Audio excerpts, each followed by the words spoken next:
Ho ho ho, what is this? Welcome back to Sakura Fantasy. Yes, in the last episode we set out into the wild wilderness of danger and evil, which has produced just the most horrible villain ever. The ooze monster that just gets rid of your clothing. And right now she's getting naked because the ooze is eating her clothes. And it's playing the sexy music, like that little shaker thing. Yeah. What is that? It's like, would you like some more ground pepper? Yeah, girl. Throw some pepper on you. How about some salt? Anyway, so she's got ooze on her, and the other two have walked forward, so they don't know she's getting oozed right now. I can't but shivers more and more translucent slime piles onto me, crawling across my chest now, eating my armor, and it finds along the way my entire body is enveloped by goo now. I can feel it moving across every inch of my skin. This is such an embarrassing experience. I'm not fearing for my life or anything. I can't stop myself from blushing because I feel it crawling all over me. I can hold no secrets from this slime. What secret should you be holding? It probably won't stop until it finds absolutely everything it can devour. And I can't stop it. I can just wait until it's done. It's not long before most of my skin is bare. My belt has been eaten. Long time passed when the slime finally lets me go. I can't tell how many times it's crawled over me before I finally gave up on finding more food. And once it disappears back into the ground, the thing I have left to cover myself is my hands. It didn't even leave me with any weapons. Now that I'm completely nude and sprawled in the mud, I only just realized how cold it is in the mires. My entire body is quaking from the chilly air. All right. Kira? Gwen? Is anyone out there? She could have just called out to begin with, but no, she just sat there and let the gooiness get out. Okay, anyway. Raylan, what are you? She stops and averts her eyes as she catches a glimpse of my nude form. Raylan. For a moment, she struggles to find what she wants to say. I hope there's a good explanation for this. Gwen quickly follows from behind. She opens her mouth to say something, but thinks better of it. This might be a problem. So what happened? Did you decide to take off your armor for some reason? A slime ate my armor. Slime? Oh, those slimes. I remember those foul things myself. I told you there were monsters which destroy armor out here. Luckily the slimes aren't that dangerous beyond that. What you encountered was a cloth eater. Oh, Jesus. Moth cloths. Never mind that. I don't need an explanation for it. Just, does anyone have any spare clothing? It's cold. Relax, Raylan. I told you I prepared ahead of time. After all, I was the one who warned you about this. How did you know about the slimes anyway, Gwen? An old book I own. This isn't relevant. Please, can you give me anything to wear, anything at all? Reaching in her bag, she pulls out a fresh change of armor. It's tailored exactly like my old armor. How about that? I don't even have to change my picture, my avatar. I get to keep the same stuff. Okay, immediately I pull it on, not willing to stand naked in the cold my air. Thank you so much. Why didn't you say something earlier? Good question. Why didn't you say something earlier? That's what I want to know. The slime covered my mouth before I could say anything. It didn't look like it did. Believe me, I tried to get your attention. It stopped me from moving too. It's true, the slimes do bite things before they devour them. I think it'd be best if Kira stays up the back. If Kira stays up the back for now. If Kira stays up the back. All right. Agreed. If anything snares me, I know how to deal with it. You had me really worried there, Raylan. Please be more careful. I'm sorry. It just happened so fast. Well, it should be even faster then. Come on. We wasted more than enough time here. ... Well, nice fire. It took us hours to find shelter. Trekking through this place alone is incredibly tiring. It's not quite as bad as doing guard duty in the castle, though. After a while, we eventually managed to find a mountain pocketed with hollow caves. The storm was up upon us by the time nightfall came. What storm? Thick thundering clouds enveloped the mountain and drowned the land beneath torrential rain. Swampland would be surprising if there's going to be a flood. I just have to hope for the best. Kira checked and double-checked the cavern until she was happy. Good, no monsters there. We can never be certain what might be lurking in here, she kept repeating to herself. I'm glad. Maybe it's not somewhere warm. They're barely able to get the fire started due to the rain, and how damp the mires naturally are. All the wood here, despite being brittle and dead, has been soaked thoroughly in the rain. Something about the wood here gives off a sinister glow in the fire. I swear I've seen the green aura around it. I swear that I've seen a green aura around it. It's disease. Shivering in the cold, all three of us huddle around the fire trying to make ourselves warm. I love a hot bath right now because that's all I do is take baths. We've only been out here one day, Gwen. You can't be quitting already. Sorry. Gwen is a lover of her comfortable things, her warm baths, her soft pillow. So she's really out of her element here. Right now, she's writing away in one of her many blank books she took with her. She must be writing down her observations of the Myers while she's been here. We haven't stopped long enough for her to take closer inspection of the plant life, though. It seems to keep her happy, though it's been a long day, and writing seems to be a way for her to relax. Drinking some green tea out of my cool mug. Kira, on the other hand, looks extremely paranoid. She glances this way and another, seemingly jumping at the shadows. Being in this place makes her edgy, very edgy. I don't understand why, though. She's been here before. What happened is still a mystery to me. Check if she's okay. Are you okay, Kira? You've been on edge the entire time we've been here. I've noticed that too. It never pays to be complacent in the Myers. Last time I was here, everything we did went wrong somehow.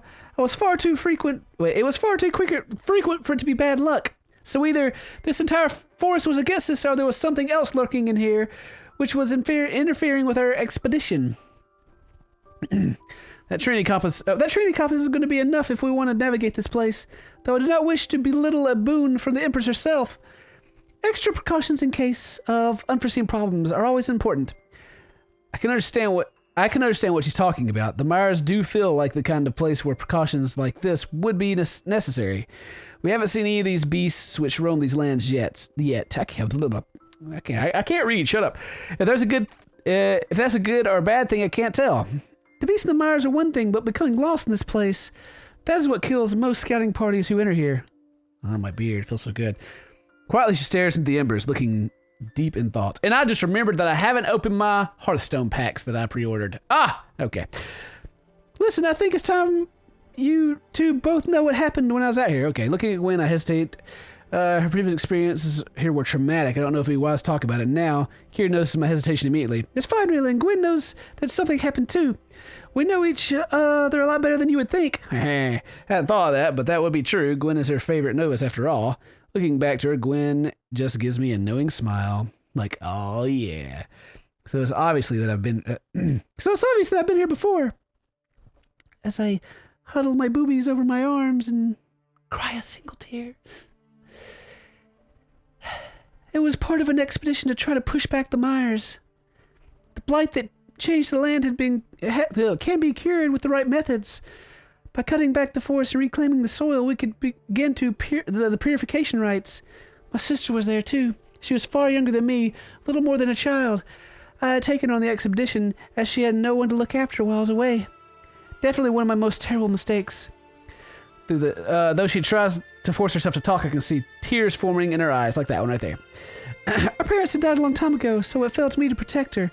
I practically fought to bring her on the expedition because I knew I couldn't leave her alone in the capital. So everything was going fine for a while. There were no incidents. We reclaimed large swaths of land, and no one had died. But one night, right before it was time to sleep, I found my sister was missing. Children have a tendency to wonder, so I didn't worry so much about it. Though I looked all through the camp, I couldn't find her. Then I heard laughter from within the forest. Her laughter. Her laughter? I like this music. I wasn't thinking straight at the time. Charging into the Myers was a terrible idea. But I couldn't ignore my sister's laughter. I couldn't leave her alone inside that rotting place, so blindly I charged in there. I brought no light with me, so I was following the sound of her laughter, stumbling through the dark, blindly waving my sword around. After a while, the sound of her laughter seemed to echo from everywhere. No matter how much I ran, I still couldn't get any closer to its source. I was too tired to even move by the time the dawn came. Even in the morning light, all I could do was stumble through the Myers. I tried to set markers or anything I could to keep track of my progress. But it was all for naught.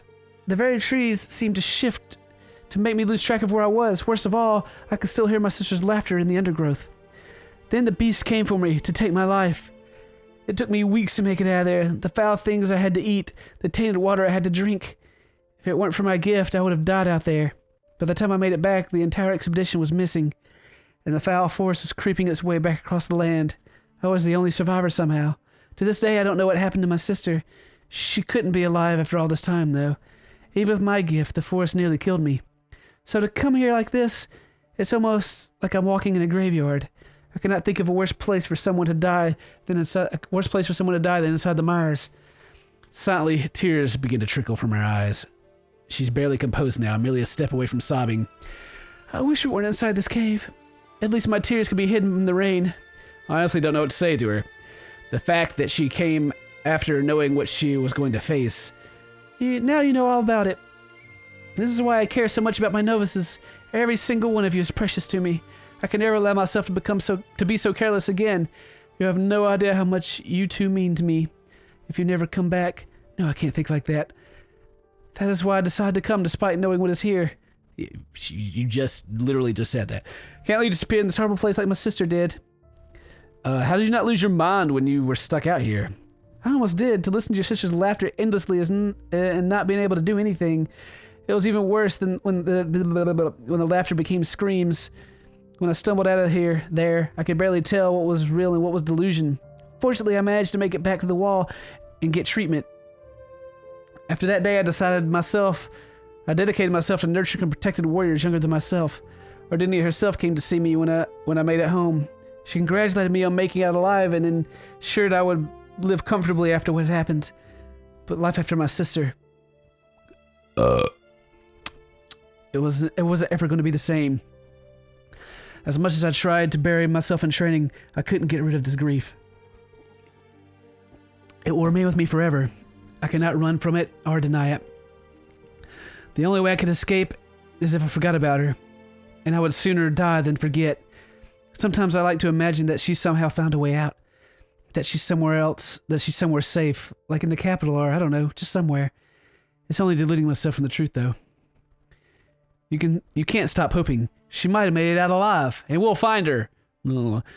That's the alternative. That's the alternative to despair. The alternative is to despair and mourn. I have to agree with Raylin. She might still be out there, Kira. However likely it is, do not give up. It takes some time for Kira to... I don't know if is that a reassuring thing? Hey, your sister's been out in the mires for years and you haven't been looking for her since you love her a lot. Anyway. All I can do is prod the burning embers of the fire while we wait. She is alone in her trauma now. We can help her carry the burden of her memories. That will only make us stronger as we make our way to the star. I can also understand why she doesn't like being watched now. During all that time she spent in the mires, she would have had to constantly look over her shoulder. If she weren't paranoid, then she would be dead. No wonder she was upset with me when it came to my far-seeing.